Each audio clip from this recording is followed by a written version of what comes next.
Good morning, dear student. Myself, Vipul Kumar Pareva, assistant professor in zoology, government PG college Dausa. YouTube video की श्रृंखला में आज का जो हमारा टॉपिक है वो है टाइप्स ऑफ एम्ब्रियोलॉजी। इससे एडवांस में हमने कल ब्रोनिकी से संबंधित जितने भी सिद्धांत थे, वाद थे, उनके ऊपर विस्तार से चर्चा की थी। आज हम बात करेंगे कि जो ब्रोनिकी है इसके कौन कौन से प्रकार होते हैं और किन किन क्षेत्रों में इसका अध्ययन किया जाता है।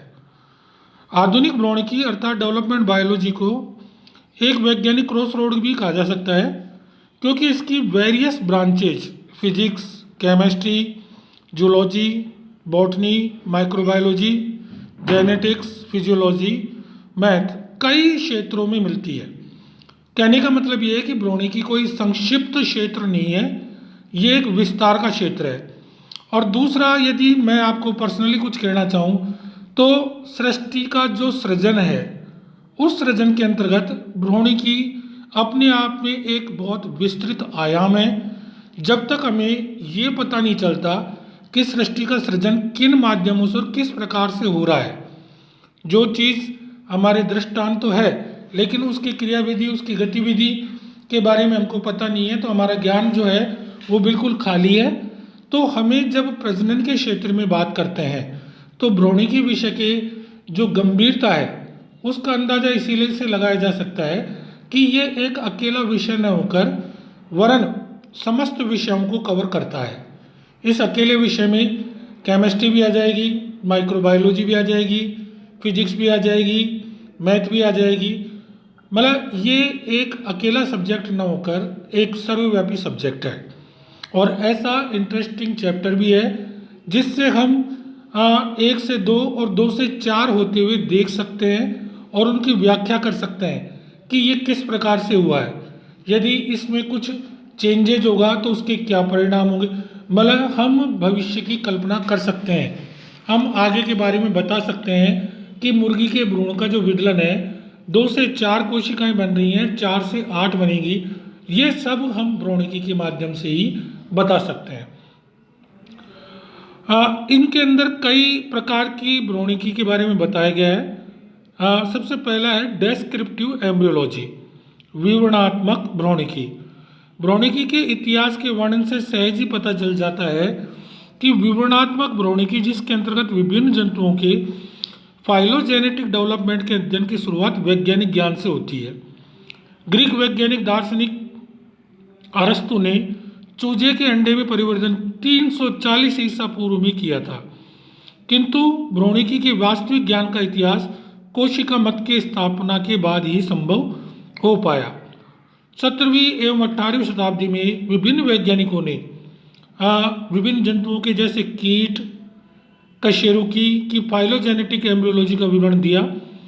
इन सभी विवरणात्मक अध्ययनों का सार कार्ल अर्नेस्ट वॉन बियर ने अपनी पुस्तक वेबर एंटीविकुलम्स गैस की केटी डट ईयर बायोबिटुकुनन रिफ्लेक्सेशन सन 1828 में दिया। पिछले अध्याय में हमने बियर के नियम के बारे में पढ़ा था।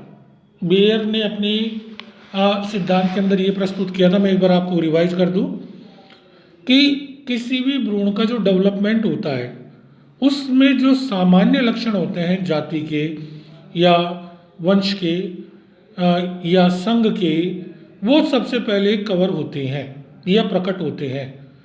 कहने का मतलब मैंने आपको कल भी बताया था कि यदि कोडेटा का कोई एम्ब्रियो है तो सबसे पहले उसमें कोडेट के जो मूलभूत करैक्टर हैं वो पहले डेवलप होंगे तुलनात्मक स्पीसीज के। जैसे रेप्टाइल्स है तो उसमें पंख का आना, मैमल्स है तो उसमें बाल का आना, रेप्टाइल्स के स्केल्स का आना, एविज के पंख का आना, ये सभी चीज़ें बाद में डेवलप होती हैं। सबसे पहले जो मूलभूत करैक्टर हैं जैसे नोटोकोड, नर्वकोड, फेरेंजियल ग्लिसलेट्स, नर्वस सिस्टम का निर्माण, ये सारी चीज़ें सर्वप्रथम निरूपित होती है। इस समय जब बेयर का काल चल रहा था उसी समय मूलर और हेकर नामक 2 वैज्ञानिकों ने अपना एक नियम प्रतिपादित किया। ये नियम बेयर के नियम से ही है, लेकिन इसको आधुनिक परिकल्पना के साथ उन्होंने प्रस्तुत किया। अब उन्होंने इसमें क्या किया, इवोल्यूशन को भी जोड़ा, उद्विकास जो है उसको इन्होंने जोड़ा और उन्होंने कहा कि जातीय आवर्तन नियम के अनुसार भ्रूणीय परिवर्धन प्रक्रिया में जाति के उद्विकास प्रक्रिया की पुनरावृत्ति होती है। Ontogeny repeats phylogeny, that means जो उनके उद्विकासीय दृष्टि से जो लक्षण है वो जातीय वृत्तीय लक्षण के हिसाब से प्रकट होते हैं। इस प्रक्रिया में भ्रूणीय विकास में वे लक्षण जिनका उद्गम उद्विकास में प्रथम हुआ होगा वे सर्वप्रथम विकसित होते हैं तथा बाद में स्पेसिफिक जो उनकी जाति है वो लक्षण प्रकट होते हैं। सेकंड जो एम्ब्रियोलॉजी है वो है comparative embryology.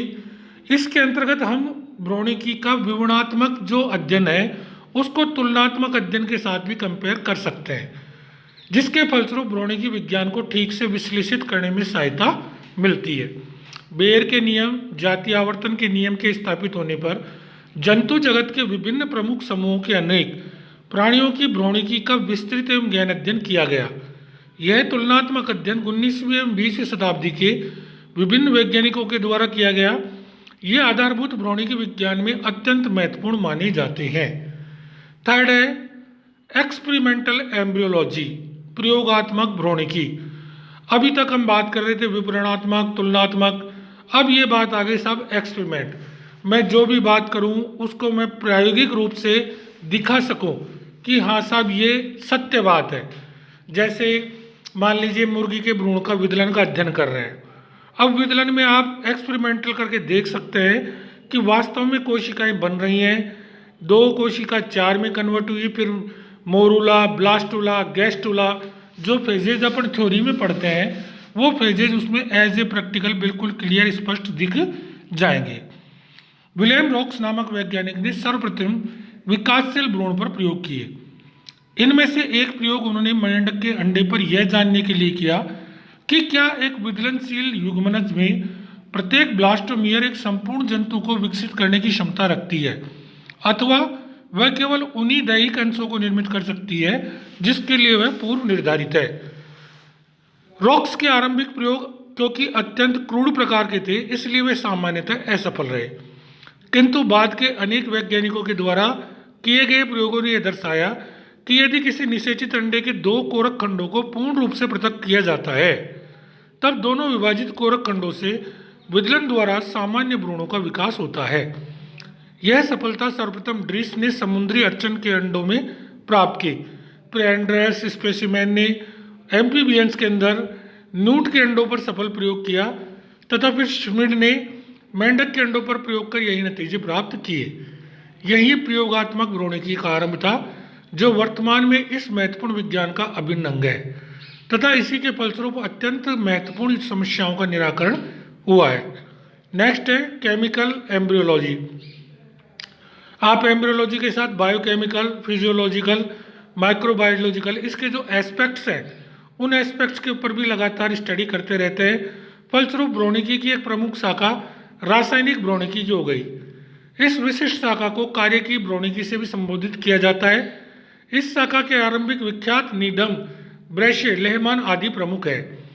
And at the last है एनालिटिकल एम्ब्रियोलॉजी। आधुनिक भ्रूणिकी को ही विश्लेषणात्मक भ्रूणिकी की संज्ञा दी जाती है। जो वर्तमान में एम्ब्रियोलॉजी चल रही है वो ही एनालिटिकल एम्ब्रियोलॉजी है, जिसके अंतर्गत विभिन्न भ्रूणिकी विद भ्रूण विज्ञान के विभिन्न पहलू पृथक अथवा सम्मिलित रूप से अध्ययन करते हैं, अर्थात विवरणात्मक, तुलनात्मक, प्रयोगात्मक भ्रूणिकी आदि का ज्ञान प्राप्त कर उसकी समीक्षा अर्थात विश्लेषण करते हैं, जिसके फलस्वरूप इस जटिल ज्ञान के मूल तत्वों को समझने के अतिरिक्त स्वयं जीव विज्ञान की भी व्याख्या होती है। आधुनिक भ्रूणविद अनेक हैं, जिनमें से बेरिल, बेलेंस्की, विट्स्की, नेल्बेंडोव आदि नामक वैज्ञानिक प्रमुख हैं। अब डेवलपमेंट बायोलॉजी के क्या क्या स्कोप है उनके बारे में थोड़ा सा अपन देख लेते हैं। परिवर्तन जैविकी के अध्ययन से जीव विज्ञान के अन्य शाखाओं को समझने में सहायता मिलती है। Generally genetics, cell biology, physiology, evolution आदि को समझना इससे सरल हो जाता है। आप किन्हीं भी 2 जीवों के बीच में या 2 ग्रुपों के बीच में जो फाइलोजेनेटिक उनकी रिलेशनशिप है वो डेवलपमेंट बायोलॉजी के माध्यम से क्लियर कर सकते हैं। परिवर्तन जैविकी के अनेक अध्ययन से अनेक रोगों की उत्पत्ति का ज्ञान प्राप्त हुआ है। उदाहरणतः परिवर्तन जैविकी के अध्ययन पर चिकित्सा विज्ञान की प्रगति आधारित है। भ्रौणिकी विज्ञान के ज्ञान से ही परिवार नियोजन, संतान की प्राप्ति, प्राणियों की नस्ल में सुधार आदि संभव हो पाया है। सहायक जीवों, पेट्स एवं रोगवाहक वेक्टर्स के नियंत्रण में डेवलपमेंट बायोलॉजी का अपने आप में विशेष रोल रहा है। इस प्रकार परिवर्तन जैविकी का अध्ययन केवल सैद्धांतिक अध्ययन ही नहीं है, इसकी व्यवहारिक उपयोगिता भी प्रमाणित हो गई है। इस प्रकार आज के मेरे वीडियो में आपने देखा कि भ्रौणिकी के प्रकार कौन कौन से हैं और इसका जो वर्ल्ड वाइड स्कोप है हमारे दैनिक जीवन में, जो इसका हमारे महत्व है, उस महत्व से हम आज परिचित हुए। आगे मिलेंगे फिर किसी नए वीडियो के साथ। जब तक के लिए थैंक यू वेरी मच।